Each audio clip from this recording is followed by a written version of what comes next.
খাগড়াছড়ি দীঘিনালার বাবুছড়া মোগ্গা কারবারি পাড়া এলাকার মাইনী নদী থেকে অজ্ঞাত ব্যক্তির মৃতদেহ উদ্ধার করেছে পুলিশ।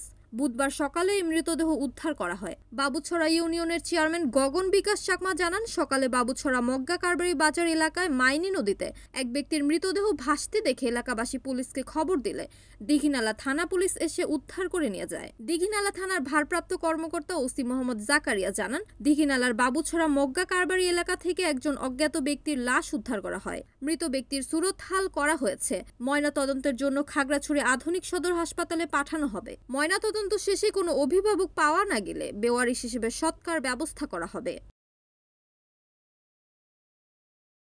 বিপ্লব তালুকদার, NAN টিভি, খাগড়াছড়ি।